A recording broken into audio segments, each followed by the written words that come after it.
अस्सलाम वालेकुम। उम्मीद आप ठीक होंगे, खैरियत से होंगे। तैयब बलोच आपकी खिदमत में फिर से हाजिर है जी। सबसे अहम डेवलपमेंट है, ब्रेकिंग खबर है, वो ये है कि जो पंजाब की इंसदाद दहशतगर्दी की अदालतें हैं उन्होंने बिल आखिर आवाम को, कौम को जो है वो इंसाफ देना शुरू कर दिया है।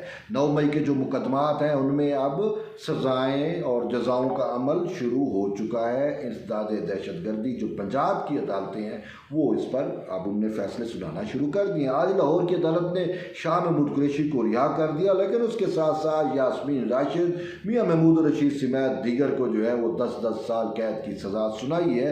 और ये शेरपाव पुल केस जो है उस पर जो है इंसदाद दहशतगर्दी के तहत हमले के जो है वो मुकदमा जो है वो दर्ज किया गया था। और आपको पता है कि 9 मई पाकिस्तान की तारीख का ब्लैक डे है, स्याह-तरीन दिन है, और हम इसे जो है वो नाकाबिल माफ़ी जुर्म भी हो सरजद हुआ। और शहरियों ने अपनी फ़ौज पे, अपने इदारों पे, अवाम की पाकिस्तान रियासत पे ही हमला शुरू कर दिया और एक इंडिविजुअल को कहा वो हमारी डेडलाइन है। हम यार क्या इक़्तिदार से जमाते हैं, इक़्तिदार ख़त्म भी होता है, चीज़ें चलती हैं, प्रोसेस है, जमहूरियत है, आइन है, कानून है, उसके तहत। लेकिन बहरहाल जो कुछ तरीके इंसाफ ने किया मुल्क के साथ वो आपके सामने है। ये एक बगावत थी बेसिकली जो कि नाकाम हुई, और ये एक नाकाबिल माफ़ी जुर्म है। चाहे वो मिलिट्री की आप स्ट्रेटजी, मिलिट्री की हिकमत अमली, मिलिट्री की तारीख़ में देख लें कि इस तरह की चीज़ें जब मिलिट्री के ऊपर हमले हों इस तरह के, और अपने ही मुल्क की मिलिट्री पे अपने ही लोग हमले कर रहे हों, तो इससे क्या मैसेज आता है, क्या तय है? तो बात तो फिर सीधी सी है कि वो ज़बान खल्क़ को नकारा है खुदा सबको कि तरीके इंसाफ के पीछे भारत और इसराइल की फंडिंग है। ये मैं नहीं, यार पाकिस्तान का शहरी कहता है, पाकिस्तान का रिकॉर्ड कहता है, ये हकीकत में आपके सामने है। ये कोई जो है वो महज मफरूज़े नहीं है।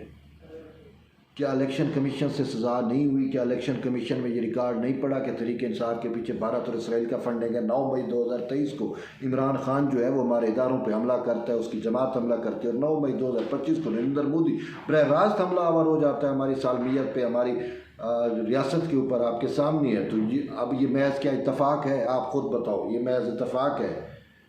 वही मोदी जो पीटीआई को फंड कर रहा है, वही मोदी अब बरह रास्त भी आ गया। पहले उसने अपनी स्पॉन्सर्ड प्रॉक्सी के ज़रिए जो है वो आपके हालात पैदा करने की कोशिश की इस तरीके से, और वो अभी भी उनके असल में बेसिकली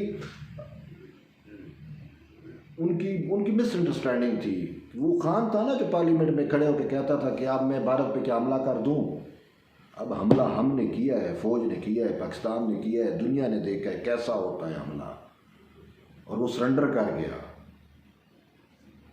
बहरहाल सरगोदा की भी जो इंसदाद दहशतगर्दी की अदालत है उसने भी सज़ाएँ सुनाई हैं। कोई अहमद बुच्चर हैं अपोजिशन के, तो अपोजिशन रहनुमा है गालबन पीटीआई के, या अपोजिशन लीडर है पंजाब असम्बली में, उनको भी 36 मुजरमों को भी जो है वो सज़ा सुनाई है 10-10 साल की। तो मेन चीज़ ये है कि तरीके इंसाफ की बेतीरा कोशिश थी कि 9 मई के जो मुकदमात हैं इनके फैसले ना हो सके। पहले आपको पता है कि ये मिलिट्री कोर्ट्स वाले मैटर पे चले गए, क्योंकि जी ये मिलिट्री ट्रायल हमारे ना हो, हमले मिलिट्री पे हो रहे हैं, इन्होंने किए जिस तरीके से हुई वो आपके सामने कि मिलिट्री हमारा ट्रायल ना हो, इन्होंने मुल्क, रियासत, सब कुछ दाव पे लगा दिया था, और ये उसकी बका के ख़िलाफ़ हो गए थे। या इंडिया बका के ख़िलाफ़ है, या इसराइल बका के ख़िलाफ़ है, या तरीके इंसाफ ने वही कुछ किया है, आपके सामने किया है। मैं कोई हवा में बातें या मफरूज़े तो नहीं कह रहा ना, आपके सामने। क्या ये कुछ नहीं हुआ? क्या ये महज इत्तफाक है? जो ईरान में हुआ वो आपके सामने नहीं है कि ईरान में उनकी मेन फोकस क्या था?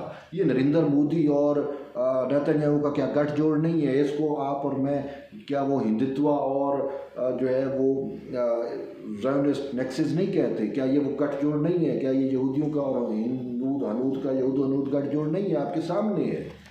9 मई को जो कुछ हुआ, 9 मई 2023-2025, ये महज क्या इत्तफाक है? नहीं, ये ज़मीनी हक़ाइक़ हैं, ये आपको समझने हैं, और यही कुछ हो रहा है। खुशी इस बात की है कि 9 मई के मुकदमात से ज़ीरो टॉलरेंस, उनके जो मुजरमान हैं उनसे ज़ीरो टॉलरेंस, उन पे फैसले आने चाहिए, आ रहे हैं। ये बड़ा खुशाइंद है कि हमारी अदालतों ने अब तरीके इंसाफ की या अफरीदी साहब की अदालत में है, और 9 मई के अपीलें उनके पास थी बेसिकली, और उन्हें इंसदाद दहशतगर्दी की अदालतों को उन्होंने हुक्म दिया। ये मिलिट्री कोर्ट्स और जो मिलिट्री के सिविलियन का ट्रायल वाला मैटर था उसके और इसके तकरीबन फैसले एक साथ सुने गए। इससे पहले जितना भी अरसा 2023 से 2025 2 साल तो हो गए हैं, इनके फैसले भी नहीं होने दे रहे थे। अदालतों में भी आ गए और अवाम में कह रहे हैं कि जिन्हों में कहीं जो है उसकी जो CCTV तो पता नहीं क्या कुछ। भाई आपने किया है, सबको पता है, अवाम ने देखा था जो कुछ आपके सामने। क्या आपके लीडर नहीं थे वो तरीके इंसाफ के झंडे डंडे कारकुन, क्या वो सब कुछ नहीं था?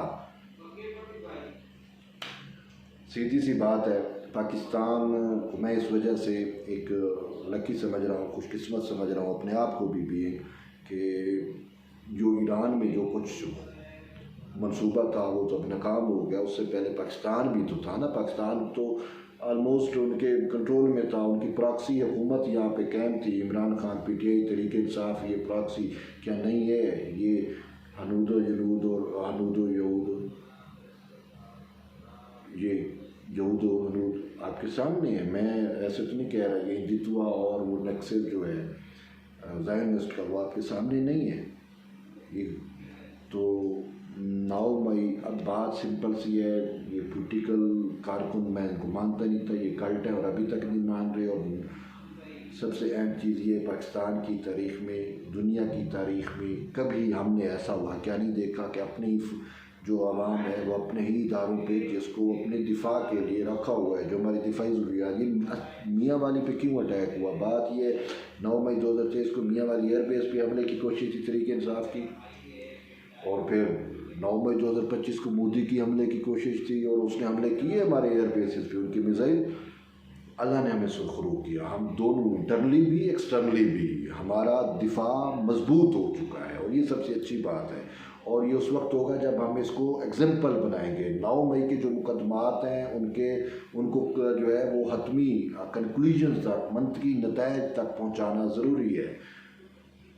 बसूरत दिगर पे कल को किसी को भी शायद आ सकती है, कोई भी ऐसा कर सकता है और ये नाकाबिल माफ़ी जुर्म है। रियासत के खिलाफ बगावत, रियासत हमारी भी वो है, कोई एक इंडिविजुअल रियासत के मुकाबले में कैसे आपकी रेड लाइन हो सकता है और कैसे वो सब कुछ हो सकता है? खान है तो पाकिस्तान है, वरना कुछ भी नहीं है। ये क्या मसला है? कोई इंडिविजुअल रियासत, इंडिविजुअल आते जाते रहते हैं, रियासत कहमी और दहमी है, उसमें रहना है और इसको कायम रखें, ये सबसे अहम चीज़ है। और इसी के ही वजूद के ख़िलाफ़ तरीके इंसाफ इस्तेमाल हो रही थी जो PDM ने, मैं उसको मुबारकबाद देता हूँ कि PDM ने जो है वो इसको नाकाम किया और मुल्क को संभाला। और आज जो है हम पाकिस्तान के अंदर मुअज़्ज़ज़ मुल्कों और रिस्पॉन्सिबल कंट्री और पावरफुल कंट्री की सूरत में हम गर्दाने जा रहे हैं। ये जिसको डिफ़ॉल्ट करना चाह रहे थे, ये सीधी सी और आम सी बात है। आज 2023 और उस वाला सिनेरियो देखिए और आज पाकिस्तान कहाँ पे है, ज़मीन आसमान का फ़र्क है। और ये मौजूदा जो क़यादत है, जो PDM की क़यादत थी या है, उसी का ही वर्जन है, उस वो वाकई मुबारकबाद की मुस्तक है। उन्होंने अपनी, वो सच कहते थे कि हम अपनी सियासत को दांव पे लगा के मुल्क बचा रहे हैं और मुल्क बचा के दिखाया, ये अच्छी बात है। और 9 मई के मुकदमात, इनके मुजरमान, इनको सज़ाएँ मिलना खुशाइंद है और जो है इनको निशान इबरत बनाना चाहिए। बहरहाल मैं तो इतना ही कहूँगा। बहरहाल आप अपना फीडबैक ज़रूर दे, मिलते हैं, तब तक जल्द, अल्लाह हाफ़िज़।